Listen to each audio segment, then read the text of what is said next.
कोई ताकत उसको रोक नहीं सकती। अल्लाह सुब्हानहू व तआला 2 मरतबा मुस्कुराता है।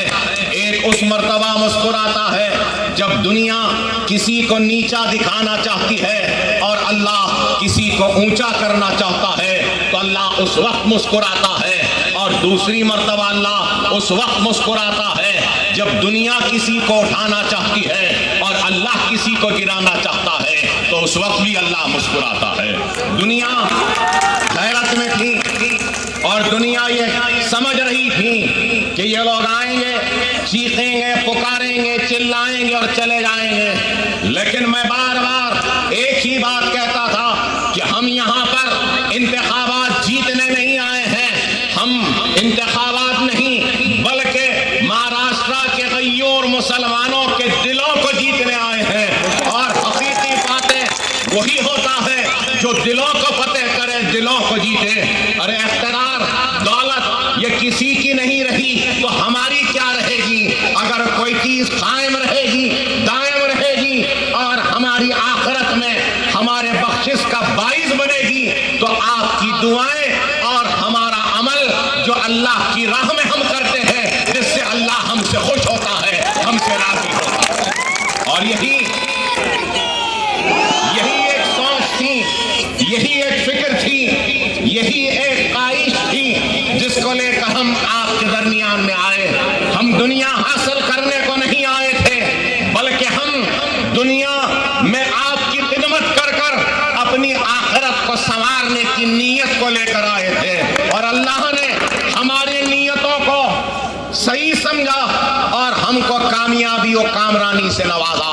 और अल्लाह का जितना भी हम शुक्र अदा करें कम है कि अल्लाह ने हम जैसे गुनहगारों को इस काबिल समझा कि हम अल्लाह के हबीब मोहम्मद मुस्तफा सल्लल्लाहु अलैहि वसल्लम की उम्मत की खिदमत कर सके। नहीं तो हम क्या, हमारी हैसियत क्या, हमारी बिसात क्या कि हम अल्लाह के हबीब के उम्मत के खादिम बन सके। लेकिन अल्लाह का काम किसी का मोहताज नहीं है, अल्लाह के मोहताज हम हैं, अल्लाह हमारा मोहताज नहीं है। अगर हम नहीं तो कोई और सही, अल्लाह का काम किसी के लिए रुकने वाला नहीं है। अगर आज अकबर ओवैसी है, कल को अकबर ओवैसी मर जाए तो अल्लाह अपना काम किसी और से ले लेगा, लेकिन अल्लाह का काम रुकने वाला नहीं है। और आज हम यही बात को समझकर आगे बढ़ते गए और काम करें, और दुनिया हैरत में रह गई कि आखिर क्या बात थी और कैसे मजलिस जीत गई। अरे हमारे नीयत में खुलूस है, हमारे अल्फाज में ईमानदारी है, हमारी जिद्दोजहद में दुनिया नहीं है, आखिरत की फिक्र है। इसलिए अल्लाह ने हमको कामयाबी और कामरानी से नवाजा है।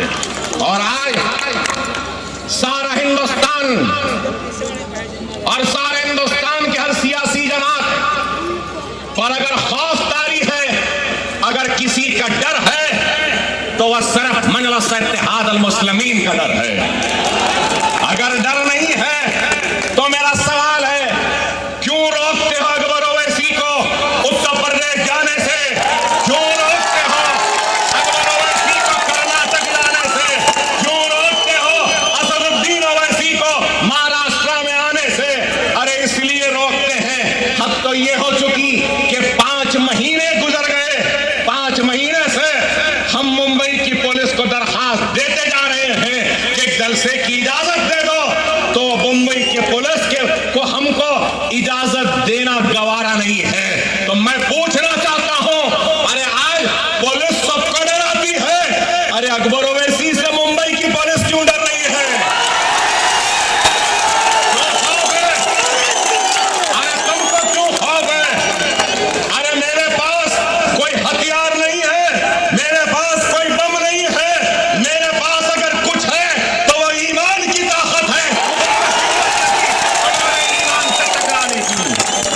और इसलिए तुम हमारी आवाज को दबाना चाहते हो, हमारी आवाज को रोकना चाहते हो, तो ऐ ना समझो, ऐ नादानो, मेरा तुमसे सवाल है, अगर हम जमहूरी जिद्दोजहद न करें तो बराए मेहरबानी मुझे बता दो कि हम कौन सी जिद्दोजहद करें फिर? अगर हमारा ये दस्तूरी हक है कि हम अपने हक के लिए जमहूरी अंदाज में जद्दोजहद कर सकते हैं। लेकिन ये लोग आज हमको रोकते हैं। बाइकल्ला में कामयाबी मिली, हम बाइकल्ला के आवाम का शुक्रिया अदा करने के जलसा करना चाहते हैं तो हमको इजाजत नहीं दी जाती। अरे क्यों नहीं दी जा सकती? अरे इस मुल्क पर जब एक कातिल हुकूमत कर सकता है तो बताओ अपने कत्ल के ऊपर आह भी नहीं कर सकते? ये कहां का इंसाफ है मेरा सवाल है, ये कौन सा इंसाफ है मेरा सवाल है।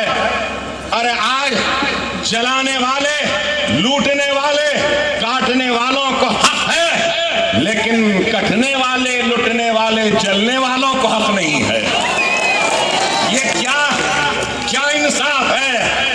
और आज फिर इंतखाबात आए तो हमको मौका मिला यहां आपके दरमियान में आके मुखातिब करने का। तो आज मैं आपसे ये बात जरूर कहूंगा कि आज इस मुल्क में भारतीय जनता पार्टी की हुकूमत है, नरेंद्र मोदी वजीर आजम है। तो सवाल यह है कि ये लोग इख्तिदार तक कैसे पहुंचे, इख्तिदार पर किस तरीके से पहुंचे। 1980 के दहे में ये बीजेपी के सिर्फ 2 अरकान पार्लियामेंट थे, 2 से आज 200 से जायद अरकान पार्लियामेंट कैसे बने? क्या मुल्क की खिदमत करके बने? मुल्क की बेरोजगारी को दूर कर कर बने? मुल्क की परेशानी को दूर कर कर बने? मुल्क के बेघरों को घर देकर बने? या फिर मुल्क की तबाह मईशत को सुधार कर बने? नहीं मेरे भाई, ये 200 से ज्यादा अगर बने तो सिर्फ नफरत के नाम पर, खून और खराबे के नाम पर, या फिर बाबरी मस्जिद के शहादत के नाम पर, तो फिर गुजरात के फिसादात के नाम पर। इन्होंने क्या किया? बाबरी मस्जिद को शहीद किया, हिंदुस्तानियों को बांट दिया, हिंदू मुसलमान को लड़ा दिया, मजहब के नाम पर बांट दिया, और उसके बाद फिर नस्ल कशी के फिसादात करवाते गए, आगे बढ़ते गए। और मैं आज ये भी बात कहूंगा कि नरेंद्र मोदी में क्या काबिलियत है, क्या सलाहियत है? कुछ नहीं है, कुछ नहीं है। क्या ये कानून का माहिर है? क्या मईशत का माहिर है? क्या तारीख का माहिर है? क्या हिंदी जबान में माहिर है? क्या संस्कृत जबान का पंडित है? फिर क्या है? कुछ नहीं है। इसके पास एक ही हुनर है, और वो हुनर है कि जलाने का, काटने का, लुटवाने का। इसके अलावा क्या है? अगर गुजरात को माइनस कर दिया जाए तो नरेंद्र मोदी 0 हो जाएगा। क्या गुजरात को जलाने का इनाम मिला तो वजारत उज़्मा की कुर्सी मिली। नरोडिया पाटिया में हमारी इज्जतों को, इस्मतों को लूटने का इनाम मिला तो वजारत उज़्मा की कुर्सी मिली। एहसान जाफरी के कत्ल का इनाम मिला तो वजारत उज़्मा की कुर्सी मिली। और क्या था बताइए? इशरत जहां का एनकाउंटर का इनाम मिला तो वजारत उज़्मा की कुर्सी मिली। इससे हट के क्या? लेकिन आज आप बताइए कि 1 साल करीब होता है इख्तिदार पर आने का, सबका साथ, सबका विकास। इख्तिदार में आने से पहले बोले कि हिंदुस्तान में करप्शन का खात्मा करेंगे। क्या करप्शन खत्म हुआ? हिंदुस्तान से महंगाई दूर करेंगे। क्या महंगाई दूर हुई? ये भी कहे जो लोग मंदिर के नाम पे इख्तिदार पर आए, राम मंदिर के नाम पे इख्तिदार पर आए, वो ये भी बोले कि पहले शौचालय बाद में देवालय। क्या भारत नगर में शौचालय बना? ना शौचालय ही बना, ना देवालय ही बना। ना रुपये की कीमत बढ़ी, ना मईशत सुधरी, ना करप्शन का खात्मा हुआ, ना कुछ हुआ। सिर्फ इख्तिदार मिल गया, मिलने के बाद क्या बोलते गए? लव जिहाद घर वापस। वापसी, रामजादे फुलाजादे, मस्जिदों पे हमला, गिरजाघरों पे हमला, और क्या हद ये हो गई, हद ये हो गई कि अमेरिका का सदर हिंदुस्तान को आता है तो किसी चीज में भी माहिर नहीं रहने वाला, न मईशत में माहिर, न तारीख में माहिर, न हिंदी में माहिर, न संस्कृत में माहिर, न किसी चीज में माहिर, लेकिन एक चीज में माहिर आदमी ने अपनी महारत बता दी। हैदराबाद हाउस में खुले आसमान में सर्दियों में चमन में बैठकर ओबामा को, जिसके लिए मशहूर है, जिसमें माहिर है, चाय डाल के पिलाते हैं,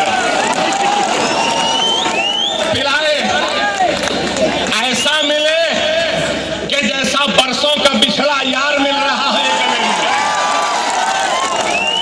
ऐसा पीठ थपथपाए, प्रोटोकॉल तोड़कर चले गए, चाय डाल के पिलाए, सब हुआ। जाते जाते ओबामा क्या बोलकर गया? जाते जाते ओबामा मोदी को, हिंदुस्तान को सबक देकर जाता है कि हिंदुस्तान में सारे मज़ाहब के लोग हैं, उन सब की इज्जत करनी चाहिए। हिंदुस्तान में आज जो कुछ हो रहा है, महात्मा गांधी की आत्मा तड़प रही होगी। बड़ी खातिर करे, बड़ी तवाज़ो करे, जाके आए, इस्तकबाल करे, जाते जाते वो बोलकर चले गया। अफसोस है, अफसोस है, तुम्हारी जबान खुलती है मुसलमानों के खिलाफ, जहर उगलते इस्लाम के खिलाफ, बुरा बोलते हमको, काटते मुसलमान को, खून बहाते मुसलमान का, इज्जत लूटते, सब कुछ करते, लेकिन ओबामा हमारे मुल्क में आकर हमारे मुल्क के बारे में बाहर का आदमी बोलकर चले गया और तुम खामोश सुनते। अगर हम होते तो इसका जवाब देते और कहते कि तुझे कोई इख्तियार नहीं है। वो कौन? हिंदुत्व के चैंपियनों, योगी आदित्यनाथ, उद्धव ठाकरे, नरेंद्र मोदी, साधुओं, प्रज्ञा, या फिर वो क्या नाम, मेरे जबान पे नाम नहीं चलते, जो भी है, भगोड़िया, अकबर ओवैसी पे तो बोलते हो, ओबामा पे बोलने की हिम्मत नहीं है। अरे अकबर ओवैसी कहता है, अरे ओबामा तू अपने मुल्क को देख, हमारे मुल्क में तुझे मदाखलत करने का कोई इख्तियार नहीं है। हमको किसी हमदर्द की जरूरत नहीं है, किसी के सहारे की जरूरत नहीं है, हम खुद अपने हक के लिए लड़ना जानते हैं। लेकिन आप बताइए कहां जा रहा है मुल्क? ये साल भर में क्या? लफ्ज़ जिहाद, घर वापसी, 4-4, 5-5 बच्चे पैदा करो, हिंदुस्तान को छोड़ के चले जाओ, फिर उसके बाद सूर्य नमस्कार, फिर एक कहता है कि गीता पढ़ो, हिंदुस्तान की नेशनल किताब गीता। अरे आप बताओ, क्या हिंदुस्तान में खुशहाली घर वापसी से आएगी? क्या हिंदुस्तान में बेरोजगारी क्या दूर होगी तो क्या लफ्ज़ जिहाद से होगी? क्या हिंदुस्तान की महंगाई क्या खत्म होगी तो रामजादे या फुलाजादे बोलने से होगी? क्या हिंदुस्तान में तरक्की इस बात से आएगी कि आज सिर्फ ये लोग नफरत की बातें करते हैं? आप बताइए। सूर्य नमस्कार, फिर उसके बाद महाराष्ट्र में बीफ बैन हो गया। आप बताइए क्या है, बताइए। बीफ बैन, ठीक है, बीफ बैन हो गया। मोदी की हुकूमत आने से लेकर आज तक अगर गमे गलत हो तो जाकर देख लो कि बीफ एक्सपोर्ट, इंडिया जो बीफ एक्सपोर्ट होता है, यहां से बाहर जो जाता है बीफ, उसमें 17% का इजाफा हुआ नरेंद्र मोदी के वजीर आजम बनने के बाद। क्या कर रहे हैं मोदी साहब, बताइए। मैं पूछना चाहता हूं, पे बोलते हैं बैन कर दिए, और आज कई लोग आ रहे हैं मगरमच्छ के आंसू बहाते हुए यहां पर। अरे आपको गौर करना होगा कि अगर एक तरफ ये बीजेपी, ये सेना है, तो दूसरी तरफ कांग्रेस है। बड़ा अफसोस होता है शिवसेना, अरे मैं तो कहूंगा कि 100 दिन की बेगैरत और बेशर्मी की जिंदगी से एक दिन की गैरत की जिंदगी बेहतर है। इंतखाबात से पहले शिवसेना बेइज्जती उठाती रही, बेइज्जती का टोकरा उठाती रही।